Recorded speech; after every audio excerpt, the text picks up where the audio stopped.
Greetings, friends, and welcome back to the Small Brain Podcast. Today we're doing a topical episode where we're talking about the stages of culture shock because little baby boy is dealing with reverse culture shock right now. After 7 months on the road, I've come back home and it's difficult to integrate. So I figured, what's better than going to therapy? Talking about it with you guys. Of course, why would I pay money when I can get paid a little bit to talk about it? Yeah, guys, but this is something I've actually wanted to do for a while. I feel like it's something that travelers, especially solo travelers, deal with particularly harshly because when you're solo, you don't have someone to bounce ideas off of. You don't have someone to speak your own language with. It can be very isolating in your own country, and then especially when you come back home. So let's get into it. By the way, guys, I'm going to be talking about this mainly through my lens of living in Japan because I feel like I actually got the full gamut of culture shock when I was there. I stayed a full 12 months, and based on like the 3 articles I read before hitting record, that's how long it takes to kind of go through the entire plethora of phases. 12 months is like typically what people say. So I think you can go through like little miniature trajectories based on where you are and your surroundings and stuff like that and like who you're with. But I feel like 12 months is a solid gauge, and I'm going to tell you guys a lot of little stories about my time in Japan. So yeah, the honeymoon phase is just typical vacation. You get there, everything's nice, everything's new, everything's bright and shiny. Especially in Japan, it seems like a major upgrade coming from the US that's arguably a regressing third world country. It's still obviously a world superpower, but I just feel like our place in the world is slowly deteriorating and things don't really work here that great.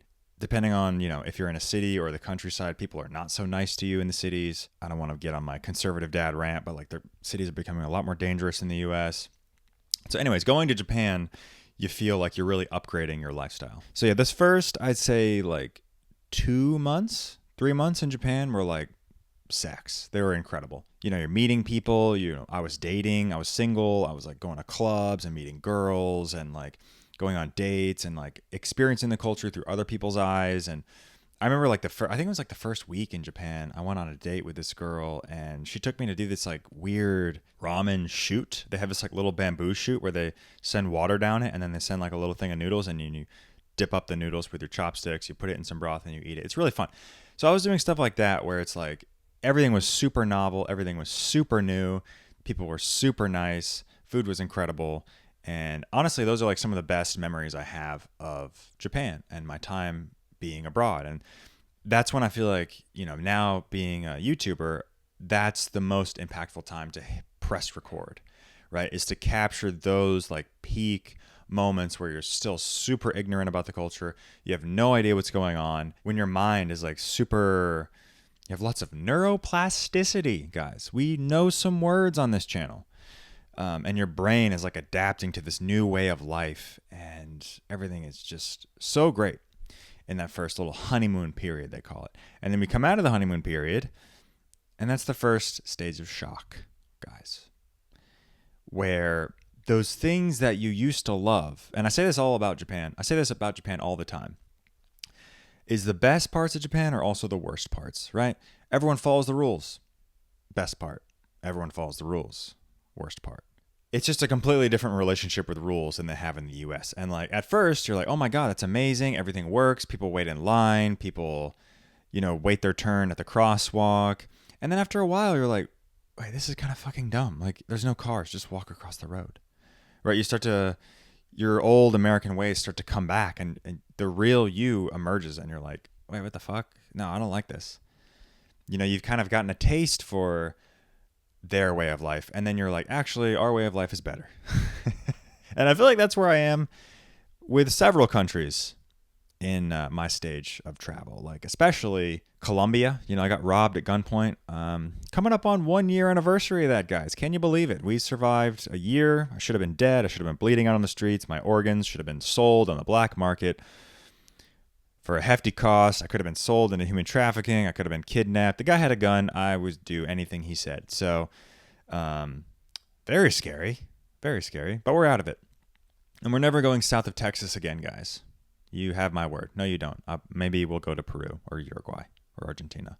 But not northern South America. That place is a shithole. It's a shithole. And see, this is what I'm talking about. The culture shock. Oh my God, they have guns here. They like to rob white people here. Oh my God, wait, what? Oh shit. The fucking camera stopped recording.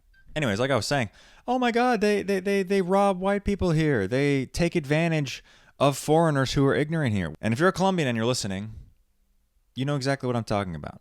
I'm not trying to offend anybody. I'm just saying this is how it is there, okay? That's how it is. That's my perception of it. And, arguably some of the best videos I've had are from culture shock. Me being in India, I was there, 8 weeks. I actually went home in between. So I was there for 6 weeks. And then I think I went home for 2 weeks. And then I went back to India. So I had time to kind of process it and realize from a distance, hey, this place fucking sucks. There's so much wrong with it. Let's go talk about it. Right. And so that was 8 weeks. So that was, I'd say the timeline for India was super, super, super condensed. You feel that wow, everything's new and exciting. Honestly, guys, in Japan, that honeymoon period was about 2 months, maybe 3 months. In India, I'd say it was 2 days, 3 days, maybe 2 weeks. Yeah, I just did not enjoy it nearly as much. And unfortunately, I was overlanding, so I had to take trains and buses. And it took me a couple months to get out of that shithole. So after I went home, I came back, and I was just right in the thick of the culture shock. I'd say this was cultural crisis, depending on the graph you're looking at, or shock. We'll just call it shock, where you're just tired of it. And India is so easy to get tired of. I'd say Japan, it took me much longer. But there were stages of culture shock that I experienced. One of them, I actually told this story on a much older podcast. It's called Homeless for 153 Days. It's on the second channel, the podcast channel. The one you're watching. Guys, are you subscribed on Spotify? You can watch videos. You can watch the video on your phone on Spotify and then pause it or lock your home screen, and you can still listen to it. It's incredible. I'm not sure why more people aren't talking about this or using it, but I also upload second channel videos over there, so very accessible to my followers. So go check that out, guys. Spotify. Incredible platform. Go subscribe. So there were a few instances in Japan where I felt extreme culture shock, where, at first you're oh my God, they follow the rules. And then 2 months later, they follow the rules. So I got this apartment in Osaka. I was teaching English, going to work every day. And guys, I really feel like having a job abroad really allows you to integrate way more into the culture. You can develop a routine, go to the grocery store, go to your local gym. There's a library, actually be involved in the community you're in instead of just showing up, staying in a B&B for 3 days and moving on to the next city. Honestly, teaching English in Japan was one of the happiest times of my life. I was so happy. I was so free. I had great friends. The job wasn't great, I'll be honest. I didn't choose the right company. But guys, there are so many companies out there. There are so many ways to make money teaching English. I'm going to leave a code in the description. It's called International TEFL Academy. It's where I got trained. And they taught me all the skills I needed to teach English in a foreign country. And they give you the certificate, right? And you use the certificate and you can get a job almost anywhere teaching English. You might need a college degree in Japan or Korea. I'm not sure if that's changed or not. I think China, you'd also need a college degree. But those 3 countries pay the best. I think China actually might pay the best. But I just didn't want to live in China. I want to live in Japan. So, use link in the description if you have any interest. I know a lot of people hit me up on Patreon and they're like, hey, what would you recommend? I'm about to graduate college. I don't know what to do. And I'm like, dude, what I did, I got the certificate and then I fucking taught in Japan. It was incredible. Literally, I'm not making this up. It was one of the most happiest times of my entire life, despite all the cultural shock and everything. But yeah, so after 2 months, I realized, no, I don't think it was 2 months, guys. Let's be honest. But so in Japan, I don't know how long it was, 4 weeks, 5 weeks. It was a couple months, maybe a month. I don't know. I'm just making shit up. I don't know. It was a long time. But the point of the story is I had a bathroom full of trash. So in Japan, they have this really rigid system for taking out the trash. You're supposed to take out different materials on different days. On Monday, let's say it was styrofoam. Tuesday, it was PET bottles, which is... for all my American non-recyclers, it's a specific type of plastic. And then so maybe that day it was PET 3 or something. And then The next day it was like pet 4. They have like different categories of plastic you're supposed to recycle on different days. Something I had no idea about being a small brained American. And then I got there, and so they had like, pet bottles, styrofoam. They might have like wood on one day or something. I don't know. They just had like all these different materials on different days. And I had no idea how to take them out or the order or anything. And so I called my city ward office, which is like the, the little municipality where I was living. And of course, the guy didn't speak any English. So I had to like use a translator, hold it up to the phone as he was speaking to give me the order of the materials and in which order to take them out. It was really confusing and extremely difficult to nail down exactly what days I took out what materials. But after a while, I did it. But before that, guys, I had like weeks, 4 weeks, 5 weeks of just trash piling up because I was just putting it off. I didn't know what to do with it. At first I was like, oh my God, rules-based society. Everything works. Everything's clean. Everything's really neat. People follow the rules. And then after a while, in that second stage of culture shock, you realize, oh fuck, I have to follow the rules. I have to drastically change the way I see the world and the way I interact with the world, the way I interact with people. And I have to like go way above and beyond to make this thing work. That took some getting used to for sure. But after like an hour on the phone with this guy, I finally figured out, all right, Mondays, pet bottles, Tuesdays, different kind of pet bottles. Wednesday is food. Friday is like regular rubbish. Saturday is like special items. And in Japan, you're supposed to put these fucking stickers on all of your items. Like if you're going to throw out like a bed or something, you're supposed to like register it with the office, pay a tax, put the sticker on it, and just leave it by the curb. And then on Saturday, they're going to pick it up. Guys, it is so involved. Whereas in the US, it's just like, recycling. Yeah, I might have some food in the pizza box. Fuck it. Throw it in the recycling bin. And then everything else is like, fuck it. Throw that in there. There might be a few Coke bottles. It doesn't matter. But in Japan, it's like super stringent. And, I have social anxiety, and especially in Japan, it's absolutely elevated where I just do not want to stick out at all. I was so scared to stick out that I just kept all my trash in this bathroom. It's quite embarrassing, but it's just the way it is. Also, when me and Sarah went back to Japan for this last trip, 7 months in Asia, I realized the shoes in Japan is like a bigger thing than I remembered. Because I think we were like trying to do more culturally. We're going to ryokans, little spas, and I had a gym membership, and they make you take off your shoes at the most inconvenient possible times. Like for example, you walk into the gym before you even step foot in the gym to get your membership or to go to the reception or anything, refill your water bottle. You're supposed to take off your shoes. So you put your shoes in a locker, you get a little lock key, you lock it, go over to the desk, talk to them, blah, blah, blah.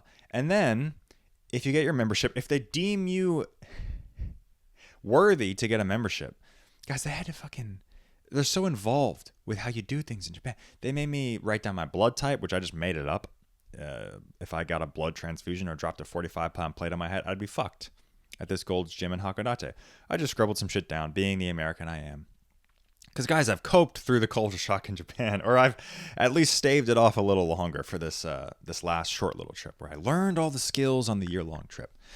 But yeah, I was actually really surprised to see, like, I was getting definitely culture shock with the shoes. I was pissed, bro. I was pissed. I'm like, okay, so you get, you do your little locker, you take your shoes off from the street, get your membership, tell them your blood type, walk away, start to lift, and they're like, oh no, wait, what shoes are you wearing? And I'm like, oh, I'm wearing my shoes. And they're like, you have to have gym shoes. So you're supposed to bring 2 pairs of shoes to the gym every single time. Your outdoor shoes and your indoor shoes. Don't ask me why. It's a gym. And then also, you're supposed to take off your shoes before you go on the yoga mat, the indoor shoes.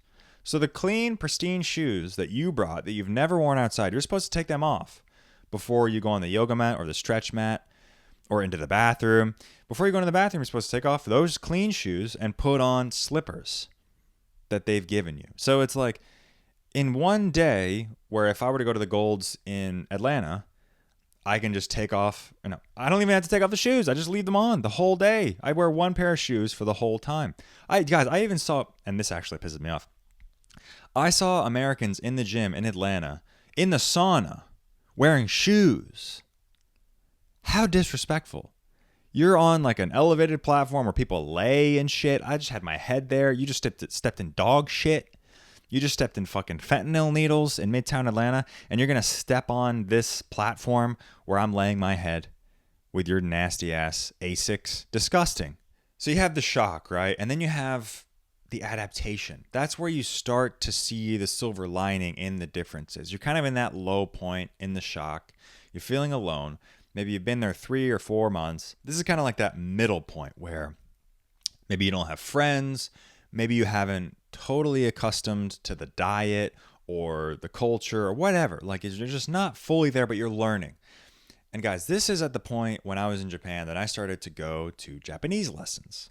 At my community center, I think it was in Umeda in Osaka. It's like really nice financial district. And they have this huge community center that gave free Japanese classes. And most of the people there were foreigners. Lots of Bangladeshi people, Thai people. I don't think any Indians were there, thank God. I think a Filipino girl. There was just people that were trying to live a life in Japan. And a lot of these people are like low-income workers. If you've ever been in Japan, you've been in a convenience store, you'll realize a lot of the workers are from Myanmar, Bangladesh, the Philippines. They're going to Japan to start a better life. Japan is almost like it's like the America of East Asia. It really is.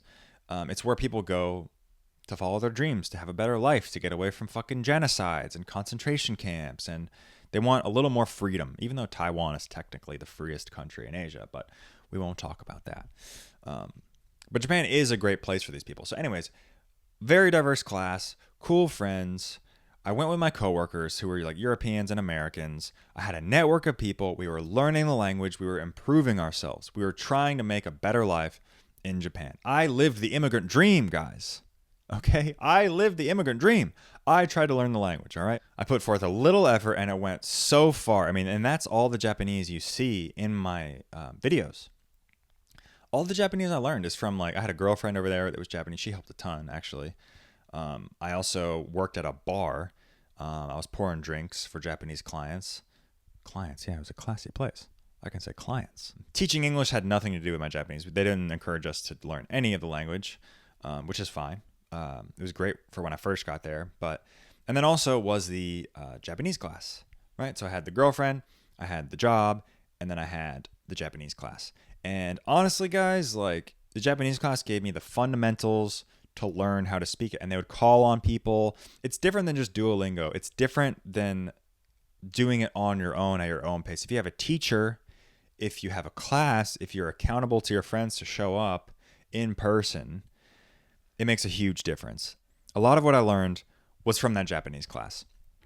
And it was great. They gave us a little book with phrases. We'd fill in the blanks, and then we'd practice it, right? It was like very old school language learning, but to me, it really helped. It gave us structure to how to learn it, little phrases to remember, greetings. And then with my sense of humor, I can just kind of adapt that. And especially after a couple drinks at the izakaya, you just get it flowing. And oh man, just great memories being in that Japanese class. But that's what this part of culture shock is about. It's about adaptation. It's about giving yourself the tools to improve instead of being a lazy piece of shit. Guys, there was a lot of days where, I didn't start work till 4:40 p.m. on, I worked Tuesday to Saturday.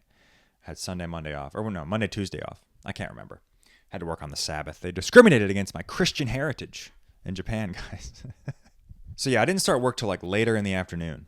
And so a lot of times I would just be hungover. I would just lay in bed till 4 o'clock and then walk to work.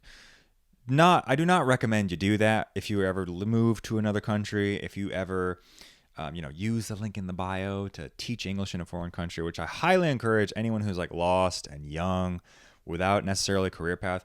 Go figure it out in another country. Go there for a year or two. Don't stay your whole life. Don't be a loser like Tommy Sabbatical. I'm just kidding. Love the guy. Tommy's a great guy.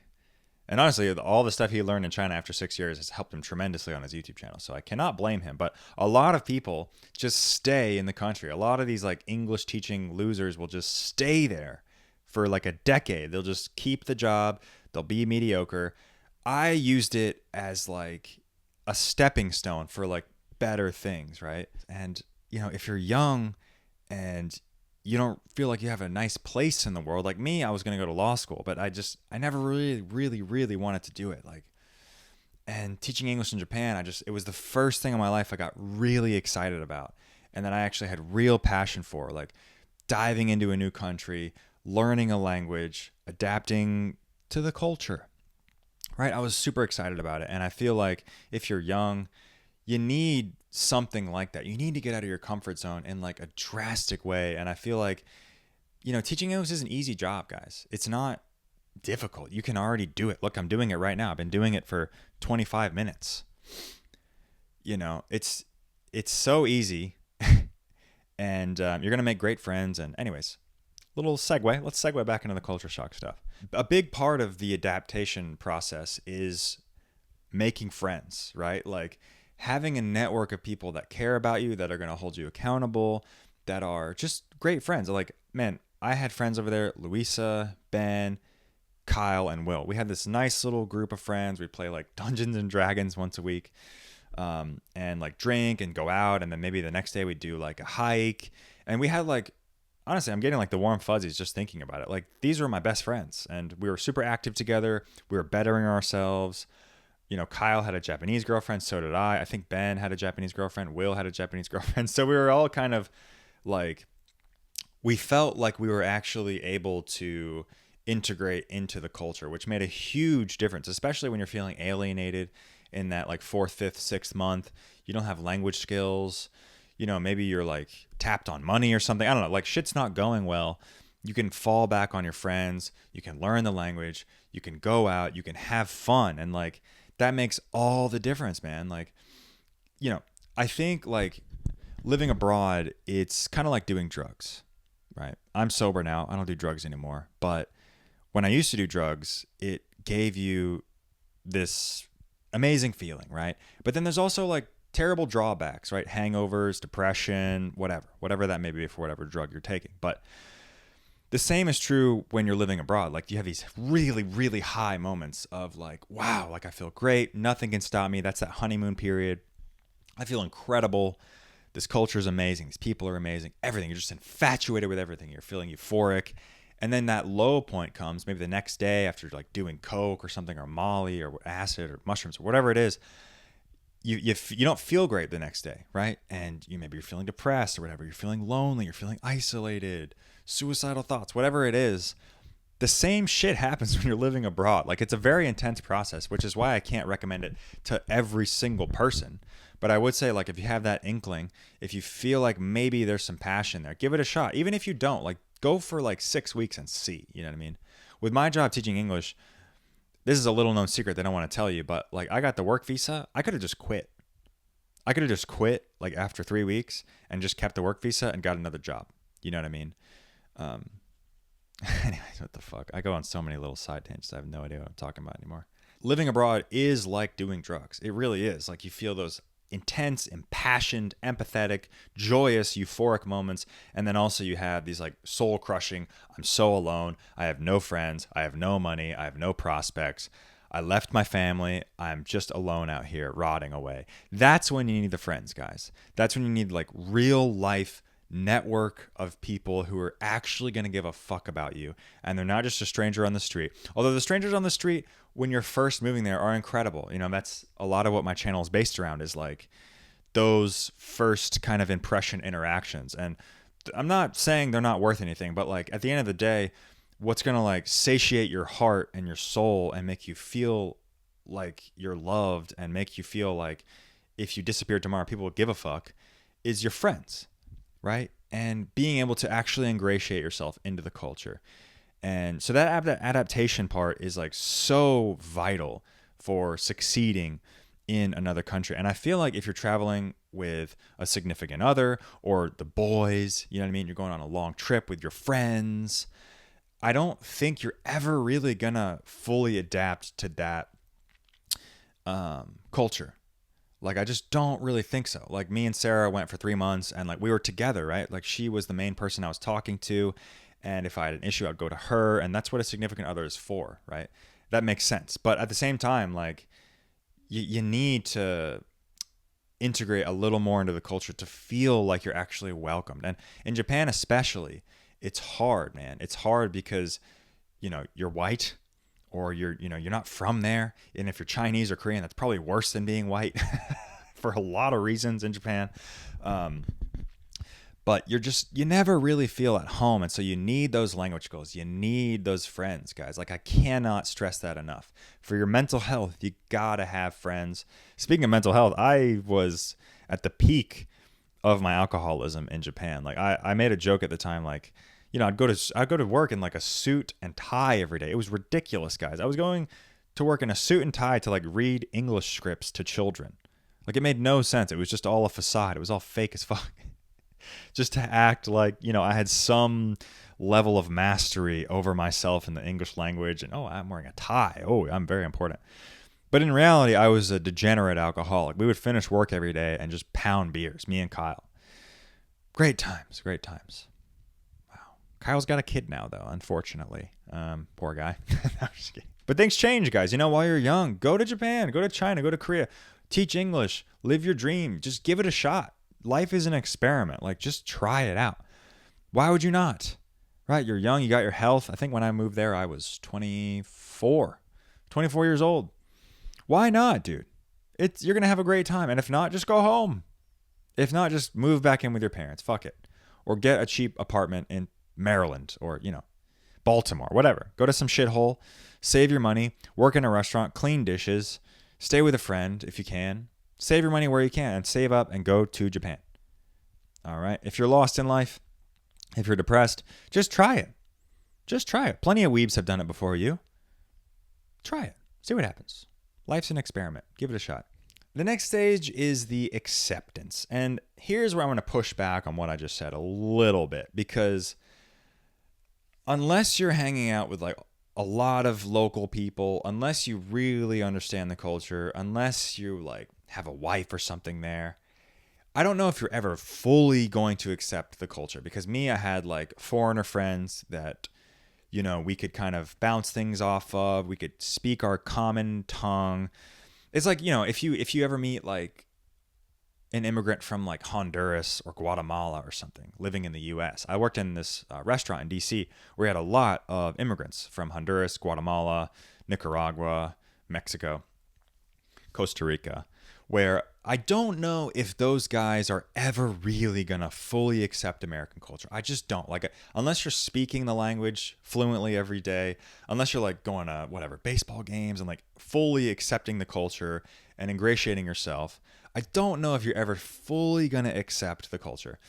And I feel the same way about myself in Japan, because I lived a similar existence where I hung out with foreigners and dipped my toe in like, the Japanese stuff. I feel like I got enough experience to understand it. But after a while, you realize like you can only get so deep in that culture without fully living there for years and adapting the ways of life and everything. And I think honestly, if you spoke to, and I obviously can't speak for all the immigrants in this country, in the US, but like, I don't think if you ask someone from Mexico that doesn't speak a lot of English and that works in a kitchen and speaks Spanish all day and then goes home and hangs out with their family and then, goes to fucking watches Mexican football at the fucking Mexican bar, I don't know if they're ever fully gonna understand American culture or appreciate it or like fully grasp the bigger picture of it. So I don't know if that acceptance is ever actually gonna come to fruition. But again, from the adaptation, what the fuck? Adaptation.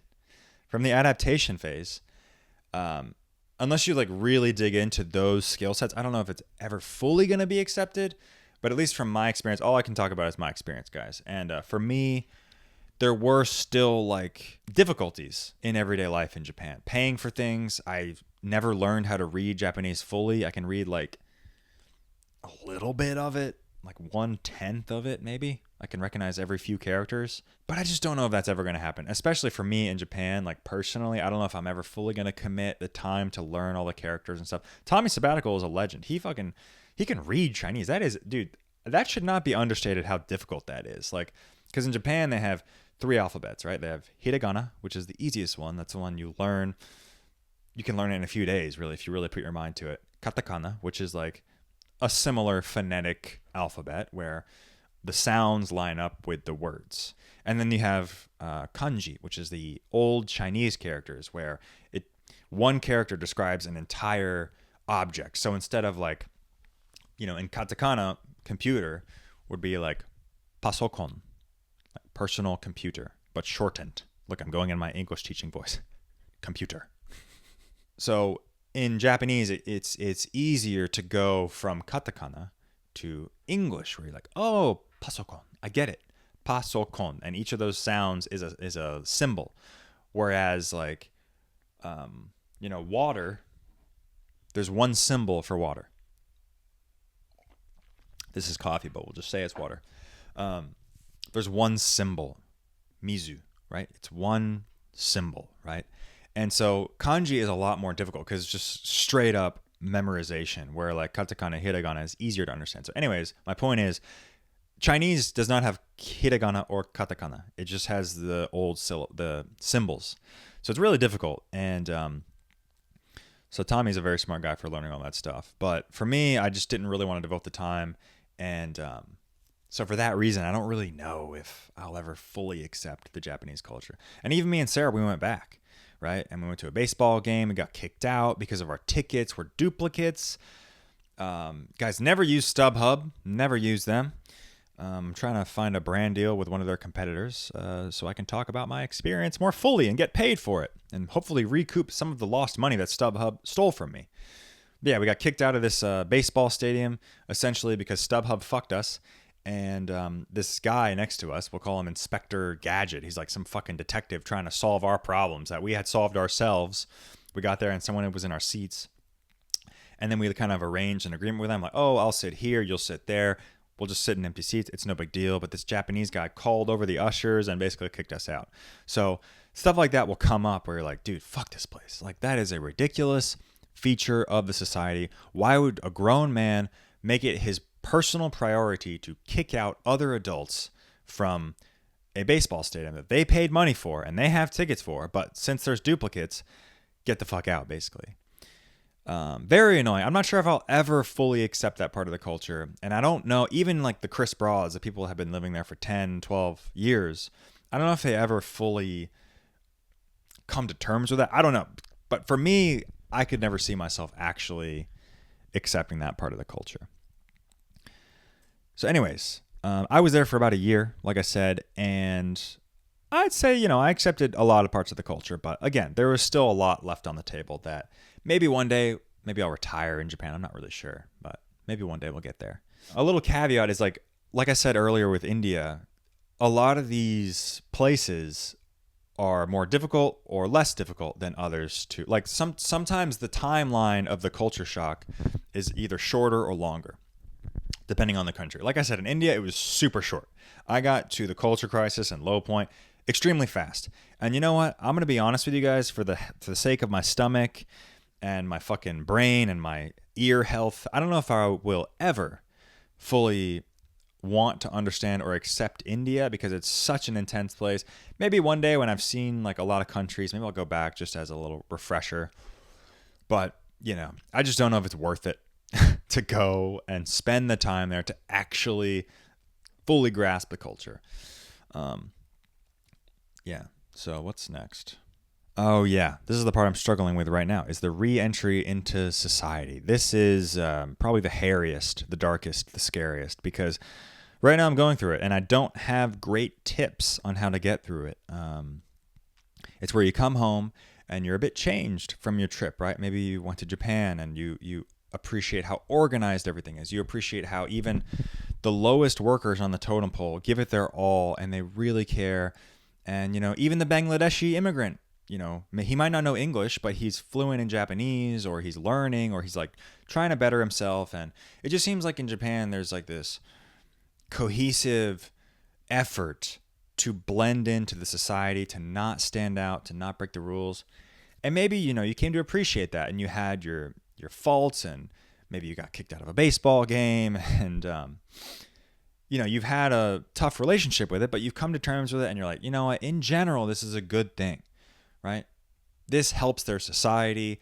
It's a highly functioning society. It's easy to get around. Everything works. Everyone gives a fuck. You can ask for directions from anybody. No one's going to shoot you. Maybe you've developed this relationship with that aspect of the culture, and then you come home back to your country, whether it be Bangladesh or maybe whether it be the US. And you see how dysfunctional it is. You see the crumbling infrastructure. You see how people spit in the street. You see how people don't respect women. You see how like people are late for things, or there's corruption or whatever, and racism, whatever it is. Like you're witnessing firsthand how like your culture kind of sucks, right? Like there is that honeymoon phase, I will say, coming back to the US. Like I always get Chick-fil-A when I come back. I'm a good Southern boy. I like my chicken biscuits. I want to eat some cheese grits, fried chicken, country fried steak. I want to get that panoply of the Southern experience, right? I want to experience the culture. I want to listen to country music in my truck. I want to go off-roading. I want to fucking ride a dirt bike. And, that comes and goes, right? And I've been home right now for 12 days. Yeah, about a week, almost 2 weeks. And I got to say, guys, I am in the thick of it. The honeymoon phase is much shorter with your own country, I must say, unless you're gone for like 6 years or some shit. But that shit wears off fast because you can look past all the nice things very quickly, and you can see directly to the belly of the beast. We have these problems. People don't want to work in this country. People don't want to learn the language. It's not as safe as other places. It's highly dysfunctional. People don't follow the rules. There's crime. I could go on. You know what I mean? And it's definitely changed the way I see this country, for sure. And not only that, like politically and stuff, it's more so like interpersonally. Maybe you have a good friend that doesn't travel. Maybe he works at an insurance company back home. And you come home and you tell him these incredible stories from Myanmar, from Kyrgyzstan, from China, from the North Korean border. You tell him these like fucking nail-biting, crazy stories, but he just can't relate to you. I mean, last night at dinner we were talking. I was telling my family about the trip. I told some crazy ass stories, and then after that, you'll experience this if you do the same thing. You'll finish the story, and then there'll just be silence.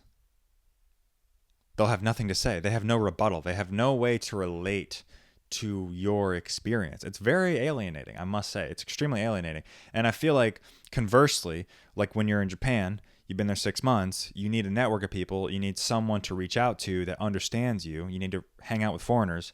The same thing happens when you come home. You need to hang out with travelers. Thank God I have Sarah. I can relay these experiences to her, or my good friend Kevin, who's recently gotten into traveling, that we can kind of bounce ideas off each other. We can plan trips. There's like this form of camaraderie that you just don't experience with your friends who have never done what you've done. And I'm not here to say like I'm better than them or anything like that, although I am. It's just like you just can't. They just don't understand.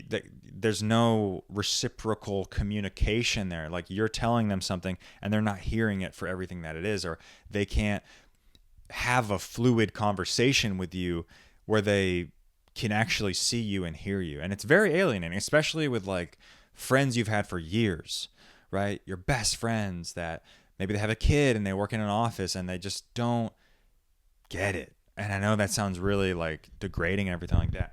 I really don't mean it like that. I just mean like literally, like if you've been to Mars and then you come home and you're telling stories about Mars, and then for me, I've never been to Mars, so I'm like, okay, cool. Yeah, astronaut, whatever, fucking air consumption. I don't know what the fuck astronauts talk about.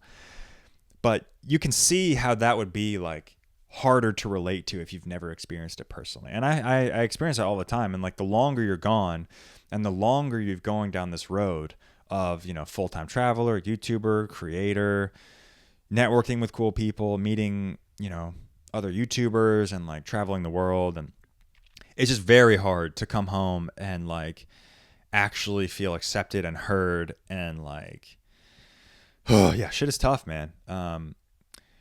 It's not like you lose friends, but you lose that connectivity with the people that were closest to you, which really hurts, honestly. And then you come home and you're like, all right, maybe I'll like integrate into their culture. Maybe I'll get a car and I'll get a house and all this shit. And like, it just doesn't really scratch the itch for you like it used to. You feel like you're on a drug that not many people have tried, and it's ruined your life. And sometimes it's kind of like red pill versus blue pill. My friend Timmy Carter posted on a story the other day, like, man, I wish I didn't know all the shit I knew. Like, I wish I hadn't seen all this shit and I could just be happy, like living a normal life. Because you come home and I've been home a week and a half and I'm feeling crazy. I'm getting panic attacks. I feel nervous all the time. I have chest pains. My heart's racing. I just don't feel right here anymore.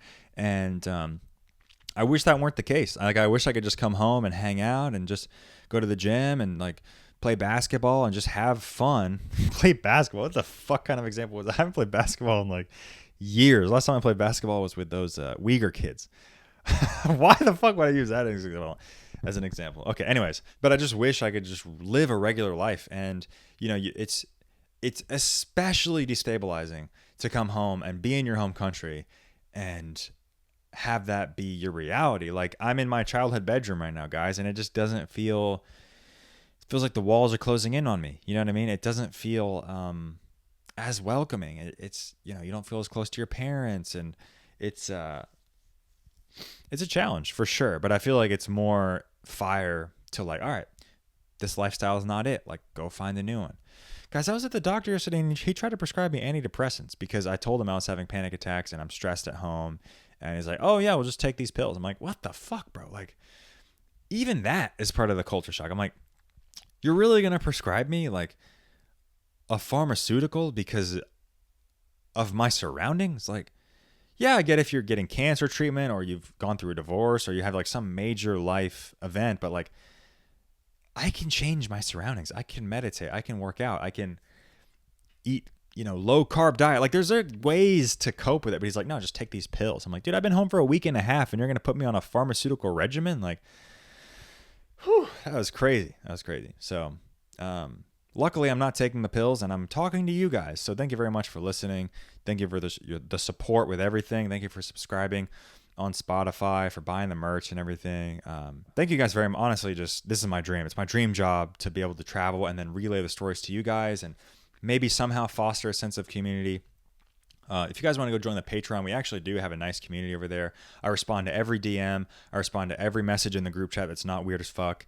We have a little Discord group chat in there. I'm super active over there, way more than I am on like Instagram and stuff. I just feel like Instagram, it's easy for people to troll you and be mean and shit like that. I'm just like, you know, Patreon, like, let's set up a paywall and let's like actually create a nice little green garden of friends over there. So there's like uncensored shit, stuff I can never post on YouTube, ad-free videos, you know, early release videos. There's all kinds of perks. So if you guys want to spend $3 a month and enjoy those perks, feel free.